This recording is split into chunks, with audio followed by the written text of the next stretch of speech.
मित्रों, ऋषि वेद व्यास जी द्वारा रचित महाभारत केवल एक घटना का वर्णन नहीं बल्कि एक संग्रह है महाबलशाली राजाओं और महारथियों का। इसमें ऐसा नहीं है कि केवल नायक ही बलशाली हों, इसमें खलनायक भी टक्कर के मिले थे। इसलिए इतने बलशाली योद्धाओं को मारने के लिए स्वयं नारायण को अवतार लेना पड़ा। आज हम इस वीडियो में एक ऐसे बलशाली और अधर्मी राजा की कहानी बताने जा रहे हैं जिसका जन्म जितना विचित्र था उतनी ही विचित्र उसकी मृत्यु हुई थी। ऐसा ही एक राजा था जरासंध, जिसका नाम आपने अवश्य ही सुना होगा। उसके शौर्य, उसके बल की कहानी भी सुनी होगी।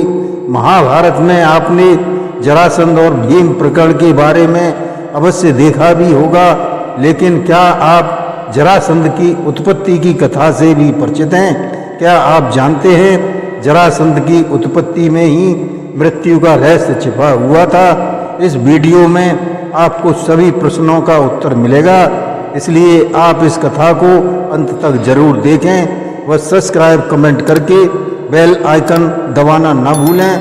शेयर अवश्य करें। धन्यवाद।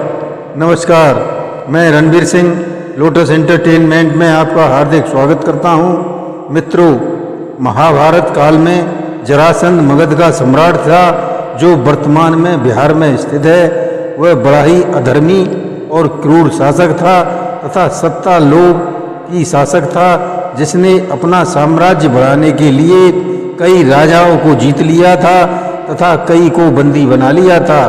उसके भय के कारण कई राजाओं ने उसका आधिपत्य भी स्वीकार कर लिया था। वह एक कुशल राजनीतिक भी था और एक भी राजा उस शक्तिशाली जो महसूस होता था उससे वह संधि कर लेता था। इसी परिप्रेक्ष्य में उसने मथुरा राज्य पर राज्य कर रहे कंस के साथ अपनी दो पुत्रियों का विवाह कर दिया। इस प्रकार से वह कंस का ससुर और परम मित्र भी बन गया था। जब श्री कृष्ण ने कंस का वध किया तब जरासंध ने प्रतिशोध लेने के लिए मथुरा पर 17 बार आक्रमण किया था, किंतु श्री कृष्ण की कुशल राजनीति और युद्ध नीति से वह परास्त हो जाता था। परंतु अपनी प्रजा के हित को ध्यान में रखते हुए कुछ समय बाद जन्म स्थान श्री कृष्ण को त्यागना पड़ा और द्वारका को अपनी राजधानी बनाना पड़ा। अब प्रश्न यह उठता है कि जरासंध की उत्पत्ति कैसे हुई थी? तो जरासंध के जन्म के पीछे एक रोचक कथा है। दरअसल मगध देश के राजा थे बृहद्रथ। उनकी दो पत्नियां थीं, किंतु कोई भी संतान नहीं थी। संतान प्राप्ति की कामना से वह ऋषि चंड को सिक के पास जाकर उनकी सेवा करने लगे। उनसे प्रभाव से संतुष्ट होने पर ऋषि ने उन्हें एक फल दिया और कहा, ये फल अपनी पत्नी को खिला देना, जिससे तुम्हें शीघ्र ही संतान की प्राप्ति हो जाएगी। राजा वह फल लेकर महल आया और उसने वह फल बीच से काटकर आधा आधा फल अपनी दोनों रानियों को खिला दिया। क्योंकि बृहद्रथ अपनी दोनों रानियों से बराबर प्रेम करता था, इसलिए उसने अपनी दोनों पत्नियों को फल खिलाया। शीघ्र ही दोनों पत्नियां गर्भवती हो गईं और समय आने पर बालक को जन्म दिया, किंतु ये बालक दोनों रानियों से आधा आधा ही जन्म लिया। उन आधे आधे शरीर को देखकर सब भयभीत हो गए। राजा बृहद्रथ ने उन्हें व्यर्थ मानकर जंगल में फेंकवा दिया। उस जंगल में एक राक्षसी एक मानव की गंध महसूस करके वहाँ पर आई और जब उसने देखा कि एक शिशु के दो टुकड़े पड़े हुए हैं, उसने अपनी माया से उस बच्चे की संपूर्ण जानकारी प्राप्त कर ली। तत्पश्चात उस राक्षसी ने उन दोनों हिस्सों को जोड़कर एक कर दिया और अपना रूप बदलकर वह राक्षसी राजा के समक्ष पहुंच गई और सारा वृतांत सुना दिया। उस राक्षसी का नाम जरा राक्षसी था। राजा उस राक्षसी से बहुत प्रसन्न हुए और उस राक्षसी के नाम पर ही अपने पुत्र का नाम जरासंध रख दिया। जरासंध अर्थात जरा द्वारा संग्रहित। कुछ समय के बाद जरासंध मगध का राजा बना। जरासंध मल्ल युद्ध का माहिर योद्धा था।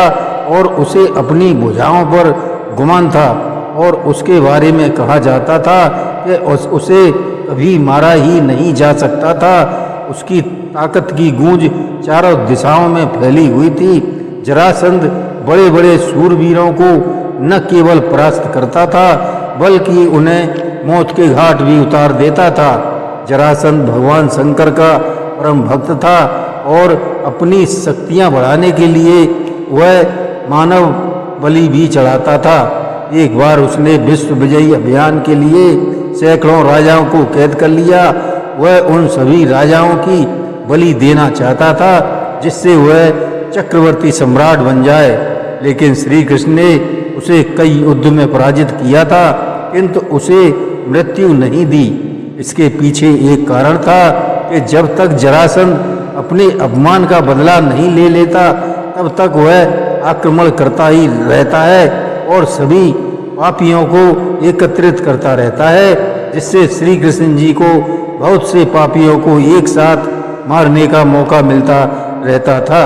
और उन्होंने उसे इसलिए भी नहीं मारा क्योंकि वे उसे भीम के द्वारा मरवाना चाहते थे।